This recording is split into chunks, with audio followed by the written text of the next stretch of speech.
Okay, so muna itong buhato, no? Every Sunday, before magklase ang mga dagko, magsugod ta og klase, no? Sa inyo ha. Para na pod sa mga dagko, apil gihapon mo. Kung dili mo makakaya og apil sa 1 hour og 15 minutes, 1 hour og 25 minutes, then pwede mo istoryahan sa nato na ron taon ha. Ato na istoryahan. So, 8 to 8:30. Nganong gi-advance nato inyong time tungod kay kinahanglan niyo masabtan ug makaapas mo sa imong klase, no? Kasabot mo? Now, pangutanon ta mo unsay hinungdan nganong naman tayo ngunani? Unsa may purpose ining ato ang para makaapas sa ato ang klase? Nganong apason man ato ang klase? Unsa man inyong apason? Ha? Unsa may atong apason? Nakahinumdum mo niya nang nag-eskwela mo nga absent mo dugay kay nga panahon? Unsa inyong buhaton? Okay. Now, however, sa inyo din dili siya ingon nga di gid mo kahibaw. Tungod kay number 1, siguro nakadungog na mo ini sa una. Number 2 is that bisan tinuod og wala ta dinhi sa ato ang klase, ginaistoryahan nato ni siya nga mga concept. Okay? Na unsa ni nga mga concept ato na mahibalan ron taud-taud, no? Pero ato ni siyang gibuhat aron nga ma-refresh ang mga minds once nga natay ginaistoryahan diri nga mga subject sa ato ang klase, sa ato ang worship service, daily Bible study, no? And by the way, no? If you like to, morning sa alas 8, morning sa Sabado, mag-invite ko og mga bata sama ninyo, mga young people nga i-interview, pangutan-on, istoryahon about life, anything nga pwede nato istoryahan, no? And ato na siyang i-broadcast on the air, no? Ato na siyang ipahibalo sila ha nga there are topics nga para pod sa inyohang mga edad. Now, I'm not saying ang para sa mga dagko na o mga adults na o para sa inyohang mga kabataan lahi, no? I'm just saying ato siyang i-relate sa inyohang current situation, sa inyohang kinabuhi, nga dili kayo ninyo masabtan sa mo nga part. Pero ako na mong giingnan last week, di ba? Ang topic may be something nga murag pambata. Pero kami nga mga dagko would have to understand nga kami po doon na may circumstansya. Unsa ganang circumstansya? Like mangayo ka og baon, dili ka tagaan. Unsa ni tawag ana? Ha? Unsa tawag ana? Circumstansya. Like ulan kayo, gusto nimo moadtuan niya kag eskwela pero ulan kayo. Unsa tawag ana? Circumstansya. Unsay tawag anang naay kwarta sa lamisa. Unya wala kay laing kwarta. Unsay tawag ana? Circumstansya. Anything nga naghitabo sa inyong kinabuhi, mo gitawag nato na siya og circumstansya.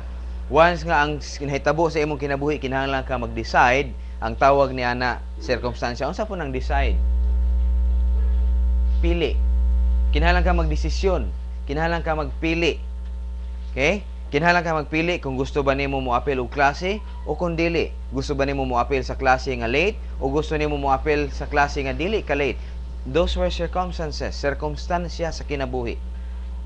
Okay? Doon namin mga circumstansya nga mga adults, mga dagko na mga parents, mga adults, mga dagko na, unsa nang adults? Dagko na, no? Doon namin mga circumstansya sa kinabuhi nga kung tan-aw ninyo, lahi ta. Pero ang pamaagi sa pag-overcome ni ana nga circumstansya, makita gihapon nato dinha sa ato ang Bible, sa pulong sa Dios. Okay? Nakuha ninyo? Walay butang nining kalibutan nga dili makaya og tubag sa Biblia. Walay butang. Okay? Timanan niyo na. Muna kinsa man ang mga kabataan nga sayo pa lang sa ilang mga edad na ibaw na og unsay mga principle. Unsa na mga principles? Unsay meaning sa principle? Ha? Prinsipyo sa Bisaya, o unsa may meaning niya na?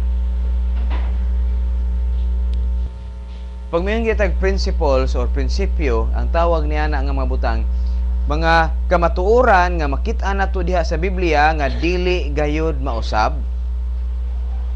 Number 1, dili mausab ang principle. Number 2, okay, mga butang nga mga kamatuoran nga makit-an diha sa Biblia nga unsa? Kaya niya sulbaron ang imuhang problema.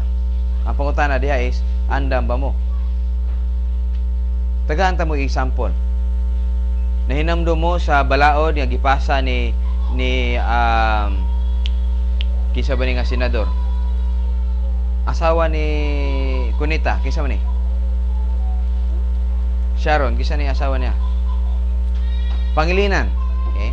Ang iyahang gi-advocate nga palisiya nga iyang gihimong balaod sa gobyerno nga dili pwede prisuhon ang bata nga minor de edad, minors.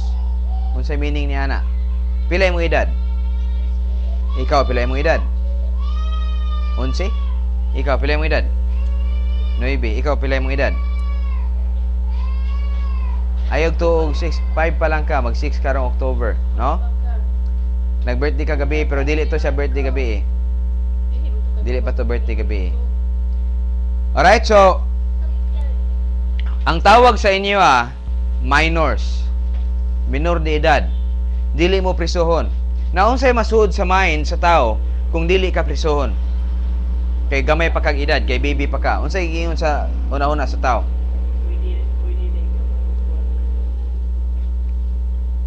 Pwede di ay ka mangawat, kay kung madakpan ka, di man ka prisuhon. Tama?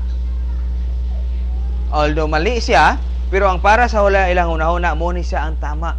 Dung, kawatan na dung. Kaya nga naman, di bitaw ka prisuhon. Tudluan nila ang bata nga, mo'y mukatkat og una sa balay. Kaya kung madakpan ang bata sa balay, dili bitaw siya prisuhon. Tudluan nila ang bata nga manguot og pitaka. Totally bitaw siya prisuhon. Tudluan lang ang bata nga manguha og mga kwintas. Totally bitaw siya prisuhon. Og ang iyahang magisi gyud ang dunggan kung malangkat ang dunggan. Nga naman, kay dili prisuhon. You see? Kung wala mo na hibalo mahitungod sa kamatuoran, kani nga mga butang mosulod ni siya sa inyong una-una. Now, unsa may resulta ni ana? Di tinuod mo mapriso karon, di ba? Di mo mapriso karon, di ba? Pero unsa may mahitabo ninyo kung naanad na mo ni ana nga trabaho pag-abot ninyo sa edad nga 18?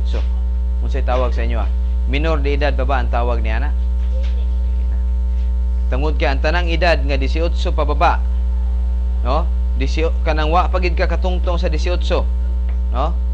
Pag di pa kakaabot og 18, di ka prisuhon, pero pag once nga moabot kag 18, nya naanad ka sa trabaho ngayon ana, unsa may tabo nimo? Maanad ka, madakpan ka, mapriso na ka. Now, on the other hand, ingon ani, doon na yung mga lugar dinhi sa Pilipinas, labi na diri sa Mindanao, no? Ako lang yung istorya sa inyo dito. Dinhi sa Mindanao, doon na yung mga tao nga kung dili gani ka makaya, kung sayo pa lang sa imong edad, ingon ana na ka, kunya sige ka na lag madakpan, dakpon ka sa pulis, maabot ka sa prisuhan, ugma pagawson ka nga naman kay minor ka. Paggawas nimo sa prisuhan, unsay buhaton nila sa imo? Ug dunay mga example ni ana. Inigawas sa prisuhan, boom, buwak ang ulo sa bata. 12 anyos. Boom, buwak ang ulo sa bata. 14 anyos. Pagdakop, minor na bay. Pagtanaw nila sa ilang suspect, minor na bay. Pagdakop nila, dagan na bata, dagan pa, pusilo ng bata, pakpak. Tumba ang bata, hapa. Sirit ng dugo. Patay ang bata. 16 anyos. So you tell me, you have a choice. Unsa ra man inyong pilian? Magtarong o dili magtarong? Pangutana, asa man mo gikan ni anang magtarong? Unsaon man ninyo magtarong mo? Unsaon? Ha? Muadto mo eskwelahan kay tudloan mo sa maestra unsaon magtarong? I tell you, wala mo ginatudloan sa eskwelahan. Ingni kun og mali. Unsay ginatudloan la sa eskwelahan? Ha? Wa ko nag-ingon nga magbinuotan, magtarong. Wala ko nag-ingon magbinuotan. Ang akong ginahistorya niyo is magtarong. Unsa man ang kalahian sa magbinuotan ug magtarong? Ha? Asa man nagsugod ang word nga binuota, asa man nagsugod ang binuotan, asa man ang source ini? Ha? Asa ang source sa binuotan? Ang source sa binuotan unsa man? Kahadlok.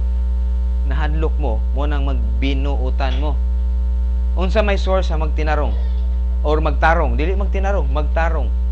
Unsa may source asa man gikan ang pagtarong sa tao?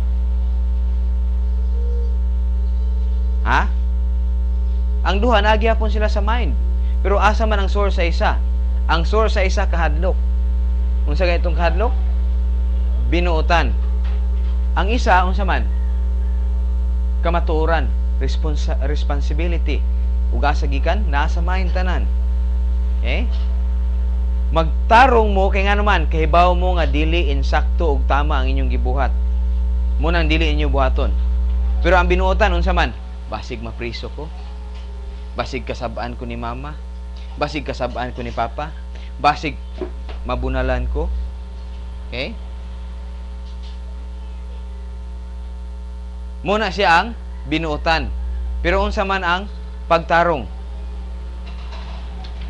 Dili nako buhaton kay ngano? Dili siya maayo. Dili nako siya buhaton kay ngano? Dunay Dios nga nagtan-aw sa ako ang gibuhat. Dunay Dios nga moy mo deal sa ako kung buhaton ako ni. Nakuha ninyo? Okay? Ug asa ninyo na siya makitaan? Ang mga kamatuoran nga pwede gamiton ninyo aron magtarong mo. Asa makitaan? Sa eskwelahan. Naa dito? Naa sa? Naa daw sa balay. Asa dapit sa balay? Diri. Asa dapit diri sa balay? Naa sa pulong sa Dios. Okay? Nasa Bible. Naa diha ang mga kamatuoran nga maghatag sa inyo ang kapasidad aron kamo magtarong dinha sa inyo hang huna-huna. Okay? Magsugod ta karon sa ato ang pangutana.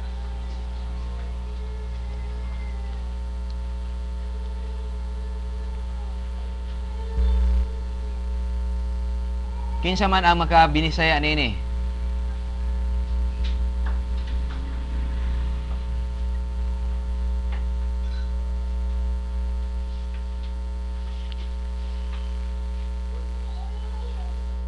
What is life all about? What is life all about? Unsa man sa binisaya? Unsay hinungdan sa kinabuhi? Unsay hinungdan sa kinabuhi? Kisa ginaham tubag.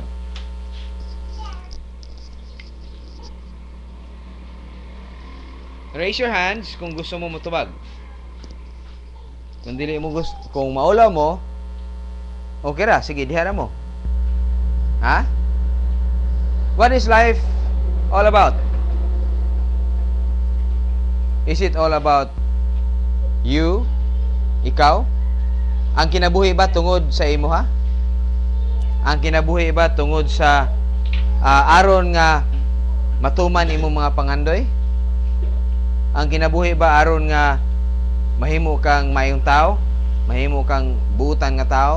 Mahimo kang pinakadato sa tibuok kalibutan? What is life all about? Ha? It's about? Ha? About? It's about God. Yes.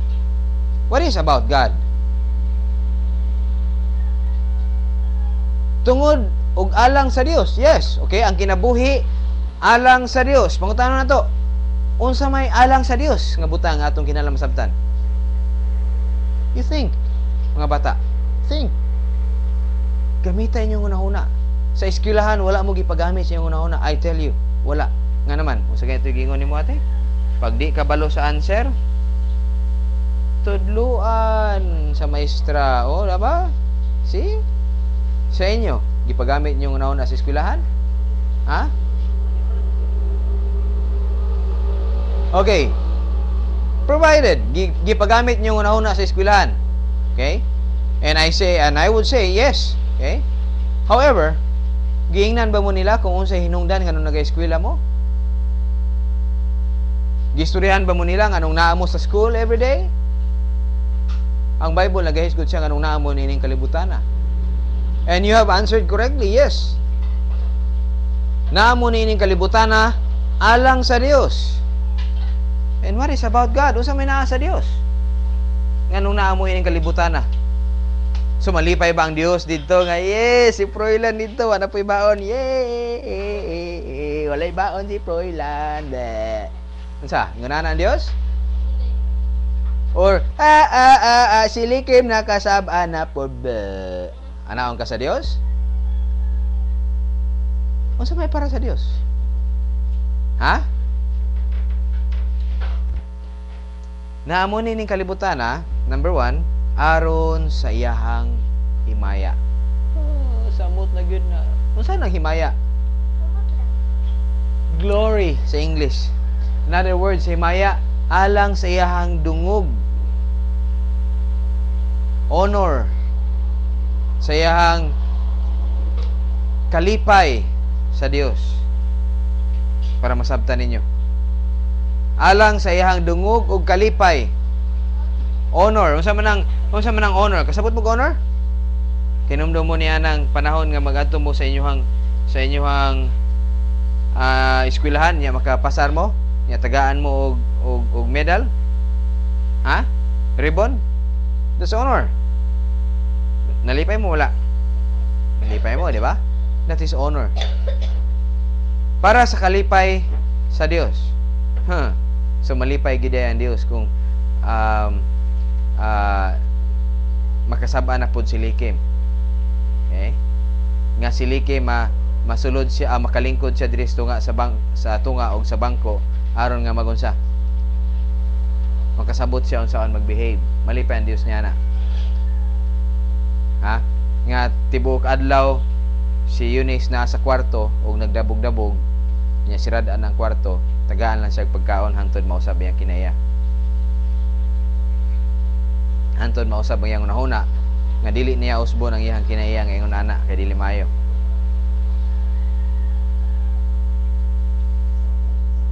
Ha? Sumuna ang kalipay sa Dios. The answer is no. Okay? The answer is no. Gusto niyo mahibalaan ang iyang kalipay?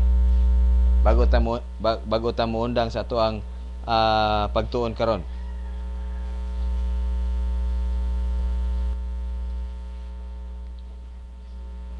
Sultihan ta mo yun eh. Niyamo ni kalibutan na aron sa iyahang ug nagbuhat siya, no? Nagbuhat siya alang sa iyahang kahimayaan. Ug niyamo ning kalibutan na aron nga inyuhang i-glorify ang Dios. Pasalamatan ninyo ang Dios.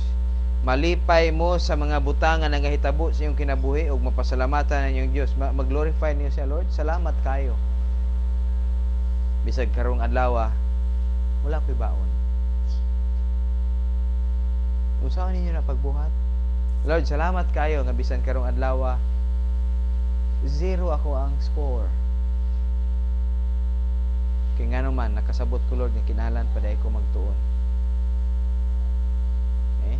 Salamat kay Lord nga karong adlaw wala ko gitagaan og baon ni mama aron masabtan ako nga dili day sayon magsigasto og kwarta.